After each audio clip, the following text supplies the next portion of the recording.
the Vampire Videos pod again on Thursday there, so they've asked me back to talk about the Vuurdelak, which I recommended, and then I might not get asked back ever again because I feel like this is one of these films where you either really enjoy it and get into it, or you absolutely hate it. So we'll see how it goes.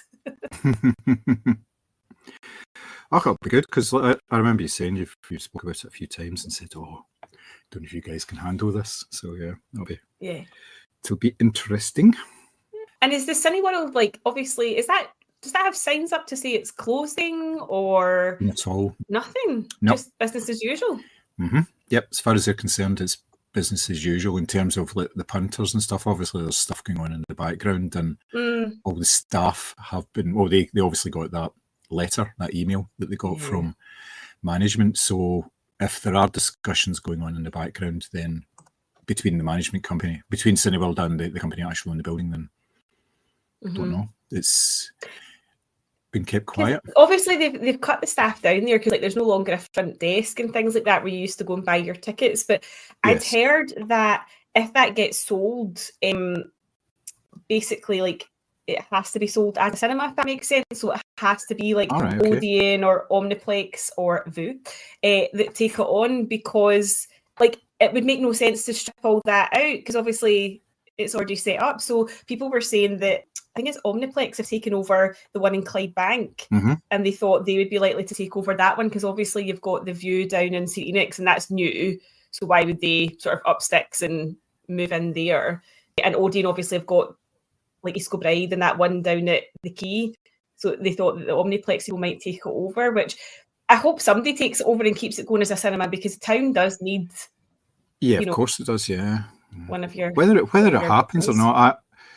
I mean, it's a prime location. That's the thing. Yeah, and it would be ideal to sort of strip it out and turn it into flats. Obviously, it would take a couple of years to do that, but I don't know if the owners are under any obligation to keep it as a cinema because they own the building, so they can do what they want with it. But yeah, it would make sense to keep it as a cinema. Yeah, because they can give it away to someone, or they can have somebody else coming in. I think it's got to do with like rents and all that as well. Because remember, Cineworld did a wee bit of restructuring. They were in a lot of financial difficulties a couple of years ago, so they came up with a plan, and part of that plan was that they got reduced rents from the landlords. That seems to be a common thing. Like a lot of these chains, not just cinemas, like shops and everything as well, they do not own the building they are in. They lease the building and they do with it what they need to do in order to build it. But then the downside of that is when they hit financial difficulties, they go back to the landlords and say, we need a reduction in rent, and it's either a reduction of rent or you will have no rent.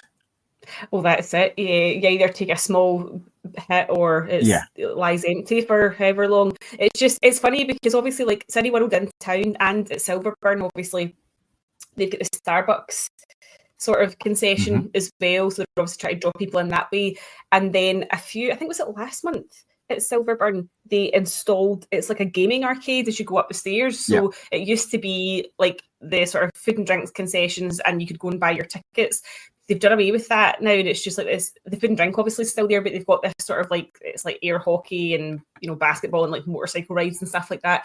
So I don't know if they're trying to bring people in that way as well. It just seems like really clutching at straws to actually get people to go in and watch a movie. And yet we were there on Friday night in a medium-sized screen, I would say, not the biggest, not the smallest, and it was full, like completely full. So people do want to go to the cinema. Like I feel like they're trying all these different sort of gimmicky things. It's like maybe if they just like focused on actually just giving people like a good service to go to the cinema, like people still want to go, they still want to see movies. Like it's still obviously the summer holidays up here. It just seems like they're trying, or rather they're throwing everything at it instead of actually just focused on what they are, which is a place that shows films. Yes, but that's common within business. Now it has been for a long time. You look at any sort of brand that has become popular, they diversify. So you get Doc Martens who sell Doc Marten boots and shoes, and they have diversified into like sandals and clothing and bags and all sorts of accessories and things like that. And you see it time and time again. Superdry, for instance, Yeah. Which was the choice of the BAM for a while. Yeah, it really was. Yeah. And Burberry as well. Obviously, these were course, brands that had been about for quite a while, and they Mm-hmm. had a market, but they didn't have a large market, and suddenly exploded. And it was a case of, oh, well, we need to catch up with this. We need to Mm-hmm. maximize our profits here. We need to diversify. We need to offer people other things to come into the shop, not just for, a Burberry coat. So they're coming in for something else. They're getting a bag. They're getting all sorts of stuff. And what happens then is they spread themselves too thin, or they get sold. So the original people who were running it and working with it and building it up are no longer in charge. It's an equity firm that's bought it, and they're buying it in order to maximize profits. They don't really care about what they're actually selling. So that whole side of it goes out the window. And there's a breaking point. They don't become fashionable. They're not as fashionable anymore. All that kind of thing. It's a massive crash. I was reading about a few of them. Some places where the value of the company went up and up, and it was like 20 billion this company was valued at, and they sold it at 20 billion, and then 3 years later the company was sold for 12 because it just completely it just gone after that. It was sold at kind of the optimum time for the original owners. But and it's exactly the same with entertainment, because if you think about it, there was a number of like record shops around, like big ones like Virgin and Tower. HMV is still there, and HMV is a classic example. Yeah, HMV is a classic example of that, because it's actually quite difficult to find music in HMV now. Yeah, because it's like T-shirts and Funko Pops and all that sort of stuff. Yeah, they did that, and Virgin did something similar, because they had the Virgin Megastore, which was up at the top of Buchanan Street. They refitted an entire floor to make it a sort of a gaming area, so you could actually go in and sort of play games and all that. And there was like a lot of like banks of PCs and consoles set up, so you could rent some time and all that. And there was that kind of idea. They were trying to diversify as well. And of course, it didn't work, because the people who were doing that were already going to gaming places, and they didn't need to go into the centre of town and go to Virgin in order to do that. And they certainly weren't going to buy any music or anything when they were there, or videos when they were there. So, because it was massively overpriced. same as HMV. The HMV have managed to hang on in there. Mind you, all their shops are like half the size they used to be. And everything. I know. And as you say, it's like it's not the same shop in the sense that it's not the same stock that they used to carry. Like if you want to, for example, in town, certainly in Glasgow city centre, if you wanted something like a wee bit different, or maybe like some European cinema, you would go to FOP, which now obviously only has one branch because the Byres Road one shut. It's now just Union Street, because what they carry in HMV is like your big blockbusters and stuff like that, because that will get people, obviously, people are going to go and buy that over, say, like a strange French film that nobody's heard of or something like that. Like, so they know their audience are in there to buy, a Fantastic Four Funko Pop set and a T-shirt that has like their favourite character on it and stuff like that. So you're right, like it definitely has, but it just seems it's such a strange one in cinema when, as an entertainment venue, if somebody's going to come in and play an arcade game, that doesn't necessarily convert into, while we're here, we'll just buy a ticket for, a 2-hour film. Like it's such a strange way of trying to attract custom, because I don't think the two necessarily correlate. Somebody who's going up to, play air hockey with their kid isn't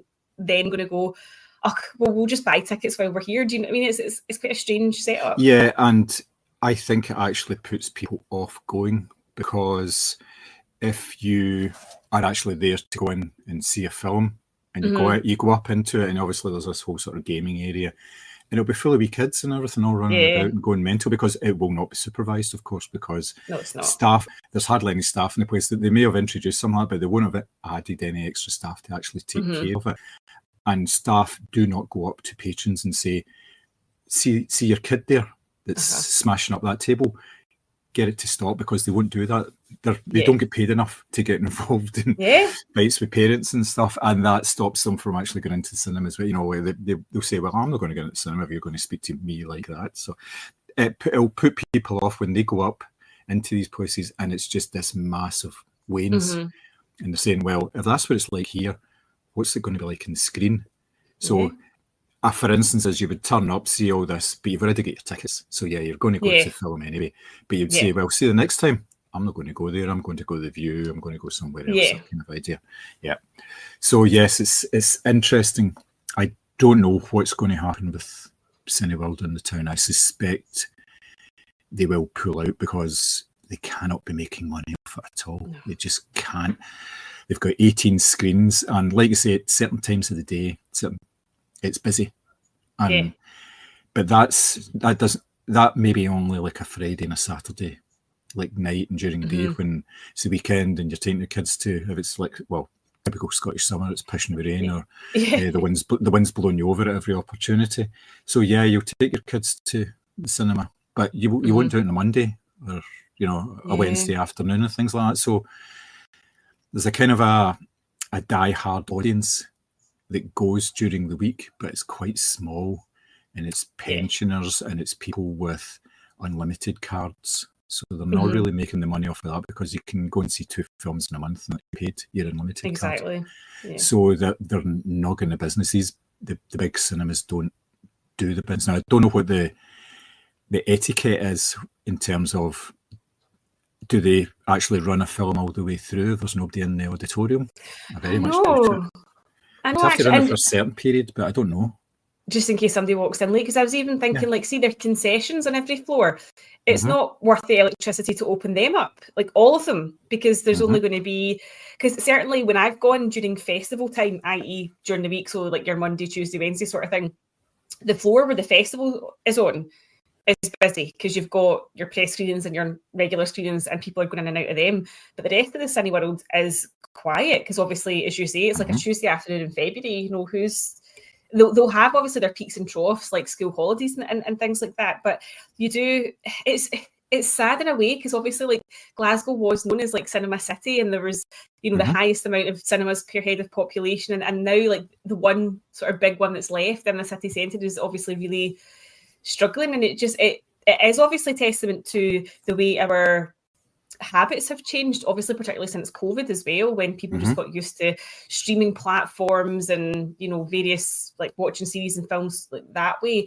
And then going, I'll just wait till that comes out on Netflix or whatever, because as we've said, a 2-week run at the cinema will translate into it'll hit one of these platforms soon enough. But it feels really sad that a city that was genuinely so engaged with film as a format has sort of let all that slip away, I guess. Oh, definitely, yes. It's not good.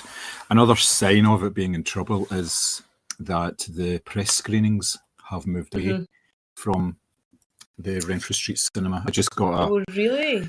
Yeah, I get a notification saying what the next films are, and the next ones and any future ones are going to be at Silverburn rather than in the city centre. Now, we've been there before. We were there, maybe about 10 years ago. They were at Silverburn, and then they were at Springfield Quay. They were at the Odeon there, which was really nice because that's all the cinemas there are VIP, nice. Yeah. So it was good, and then it went back to the Cineworld at Renfrew Street, which seemed to suit an awful lot of people because, like, most people would be able to quite easily come into the town. I was going to say public transport, stuff like that, I mean, obviously Silverburn is well served by transport, but most people probably have to get into town first and then get the transport from town to Silverburn, it seems odd. Yeah, that's exactly what I'm going to do. I get a bus into town, and it's the Buchanan Street bus station. There's a bus from there. There's an express bus goes into, I think it's Crookston or something it goes to. So I'll just be getting that. And it's easy enough, and I don't think it's like a terribly long journey. It's only like 20 minutes from the centre of town, so it's fine. But it's just the added, the convenience of it at the moment for myself is when I finish, I've got like a 3-minute walk to get to bus. Yeah. where it just adds on a wee bit, but it's not that much. I mean, when you look at it, I'm getting to see movies for nothing anyway. So that's true. There's a plus side to it and everything as well. I used to do the Silverburn thing, but I had a second car then, so I was able to drive, and my daughter didn't drive at that time, so I had exclusive access to it. So it was much easier. Whereas now, barely see the car unless there's a problem with it. So. And then do you get the dad? I just had that this weekend because the exhaust broke and it needed like a full exhaust. Oh no! But having said that, it's a Corsa that we've got, and this is the first exhaust it's needed, and it's 11 years old, so that's not too bad. That's all right, But yeah, we're thinking of trading it in and getting something else, something a little bit newer, because things will start to really go wrong with it, I think. You know, it's been doing all right because we've not been like totally hammering it, but you know, once one thing starts to go and with like a wee problem with like the engine light coming on and stuff like that, which turned out to be, it was more a sensor thing. The sensor was gubbed rather than the engine was gubbed, which is always nice. Well, that's good. Yeah, that's good. But yeah, the thing, you know what it's like, after a certain age, things do start to go wrong, shall we say. Yeah. Well, I know a guy who might want to go car shopping with you. I just remembered at Gareth's birthday, and Leslie was talking about getting an electric Abarth, and the look of disappointment on his face. And she was like, no, they're really good, they're really nippy. And he was like, but it's electric. He just couldn't get past that. Yeah. For most people, it's absolutely fine. They just want something that goes from A to B. And I class ourselves in that, but for the likes of Chris, who very much is into his cars and everything about them, the engine is the centre part of it, you know. Yeah. It may look very sleek and very shiny, but it's what's under the bonnet that really counts, you know. And if it doesn't make the big vroom vroom noises, he's not interested. Yeah. Oh, he was really quite upset about that as well, because on the electric Abarth there is a button on it that you can engage to make the broom broom noises. So oh, no way. Yes, and he knew about that, and he was like, just the look of disgust in his face was quite something to see. I can understand that, because why get an electric car and then fake it? Having said that, though, there's been a few times, like, I remember when I was down in London with my friend, nearly getting run over by electric cars because they are so silent that even if you are paying attention, they are like, they come out of nowhere, whereas obviously a normal sort of like petrol or diesel car you can hear coming, whereas the electrics, I was nearly on the bonnet of a few of them. So. Yeah, people are attuned to listening for cars as well as, you know, look and listen. But it's a different skill when you've just got this quiet whir coming along the road. You have to be really careful, and I think it has caused problems. It causes problems with these electric bikes and all that as well, because they come out of nowhere at speed. They are terrifying. I remember when I worked in town, my biggest fear, especially if like I was walking around like Sucky Hall Street or whatever, I couldn't have my headphones in because you can't hear them coming, obviously, and they were flying up and down, obviously doing like Just Eat deliveries or something like that, up and down Sucky Hall Street, and you really did have to have your wits about you, because when Sucky Hall Street was divided by that scaffolding as well, there was obviously a lot less space to walk in, so if a bike was coming at you at speed, you had very limited places to get out of the way. It's kind of scary, it really is. And I used to go into town and pick up Julie from Fraser's, so I would be from the north end of the city right down through the city centre, and they were everywhere, and they would come like past you and all that, like ignoring traffic lights and all sorts of things, and you're going, this is actually quite concerning. It's quite scary, because you can keep your wits about you, but they're coming from like blind spots and all sorts, and they don't have lights. And the bikes are black, of course, so it's difficult to see them. And obviously, if you're in the car, like you say, if you've got headphones still, you've got no perception of what's going on outside, you know, and you don't want to roll down the windows because Glasgow's stinking. So. Exactly. Although it's been the home of Spider-Man this week, if my friend Jackie, her office is on Bothwell Street, so she's literally been hanging out of her office window all week filming videos of them doing like big stunts and stuff like that. So by all accounts, Tom Holland has been quite generous with his time, actually, and has met lots of wee kids in full costume. And again, I suppose it's nice for Glasgow to be getting a wee bit of feature in something, I suppose, because then it'll maybe encourage more people. Like, I saw the Running Man trailer, and you're going, that's the Anderson Shopping Centre and things like that, so I like doing that wee kind of spotting thing. But I think Spider-Man might actually be one of the biggest we've had, and for such an extended period of time as well, so it can only be good for the city. Yes, it gets the city on a lot of wee TikTok videos and things like that. There's been a lot of stuff going about, people filming stuff actually out on the streets. One of the people on Instagram, is it the Scottish movie geek guy or something? Oh yes, I met him at Glasgow Film Festival. He was lovely. Yes, he posted a few things actually from the Spider-Man shoot as well. So so it's good to see actually, and it's nice to see sort of wee behind the scenes things about how they actually put these big sort of action set pieces together as well. And it's all done very small, lots of intricate wee bits and all that. And you do actually, I saw images of like Spider-Man actually in the air because he was they held up looked on a crane and stuff. amazing. So they do all that as well. It's not just totally CGI. It's actually there's some practical effects in there as well. So yeah, it looks pretty good. I was quite impressed, and the fact that they managed to get decent weather as well, and it actually went ahead as normal. I think there was like 2 days they had to shut down because of the winds and stuff. Because yeah, you don't want a wee guy dangling about on a crane. No, 80-mile-an-hour winds. No. Yeah, don't think that's a good advert. Yeah, you know, they might end up with like a blue plaque in the bottom about "Here's where Spider-Man splatted into the building." You know. Oh,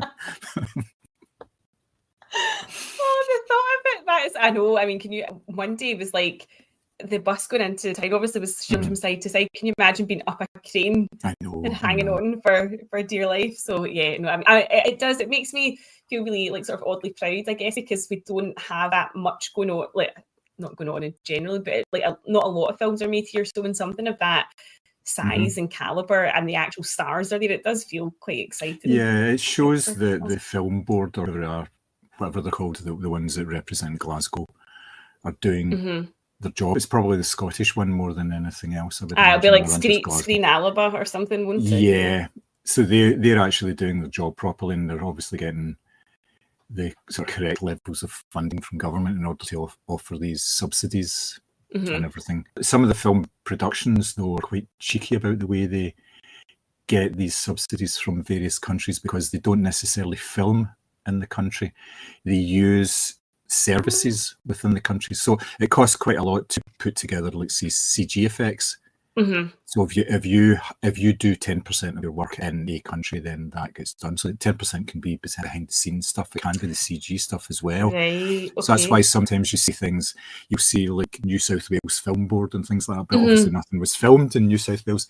It's got to do with logistics services behind the scenes and all that sort of stuff as well. It's the way they justify getting some of these grants, which is kind of sneaky, because the whole point of these film funds is to showcase their locations.